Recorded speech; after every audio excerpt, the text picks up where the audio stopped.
Let's talk about digital ID. I mainly lived in England, but I also spent time in China, where digital ID is everywhere. And it's obvious to me that the English people, the British people, are being told a lie about what really digital ID is about. Right now, they're telling you it's to stop illegal migration, to stop illegals from working, and to be able to provide easier access to services. But these are all manufactured issues, and they're being used as excuses to convince you that digital ID is the solution. For too many years, it's been too easy for people to come here, slip into the shadow economy, and remain here illegally. We do need to know who is in our country. This government will make a new free of charge digital ID mandatory for the right to work. But it doesn't make any sense. We already have passports, national insurance numbers, and right to work checks when you look for a job, when you apply for a job. Illegal migrants can still find work because their employers are not asking for ID. They know it's illegal. So by introducing further measures, it only applies to ordinary people. And I think the Prime Minister and the people involved in this project, they know that people are not buying it. Because now, they are shifting their tone. They're making it sound like it's for you, so you can have easier access to public services. Not least because it means that you can access your own money, make payments so much more easily than is available with others. So I think now we need to go out and make that case of the huge benefits that this will bring. There needs to be a national debate about it. And I think that the more people see the benefits that come with this, the more, as has happened in other countries, people say, that will make my life easier, and therefore I want to get on with it. In China, they don't try to sugarcoat it. Everyone knows it's about surveillance and control.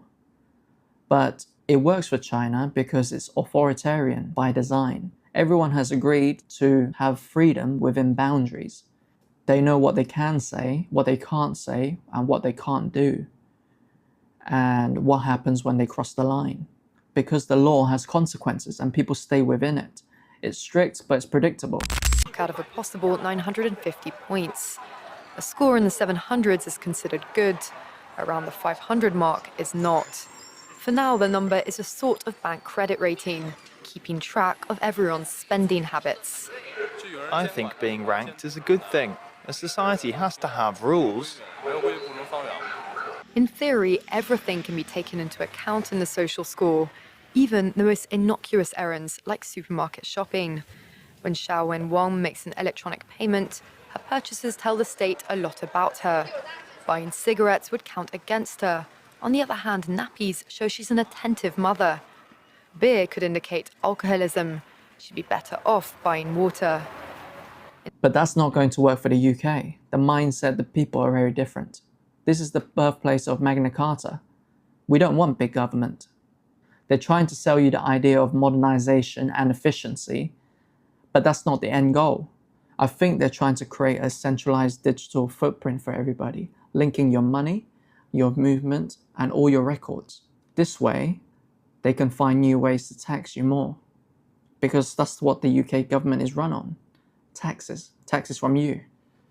That's why I think in the UK, if everyone is subjected to a digital ID, it'll be worse than China. Because they're running out of options.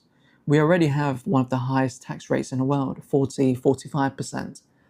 And there's only so much more they can raise from that. Eventually, once digital ID kicks in, it will make it easier for them to be able to tax your assets, a wealth tax. And if more countries sign up to this, just leaving the UK wouldn't be enough because there'll be cooperation, there'll be cross-border taxes with digital ID making it easier. In China, digital ID connects everything from your travel cards to your banks to what food you order from delivery apps. If you break the law, break the rules, they can restrict access to your services and freeze your accounts because everything is made digitally.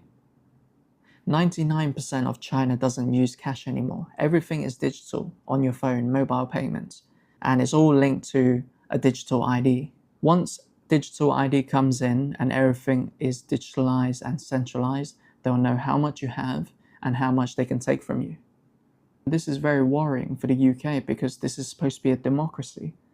But over the past year, 12,000 people have been arrested for offensive comments, and that's before digital ID comes into place. Once it's introduced, every comment, every post will be linked back to your digital ID.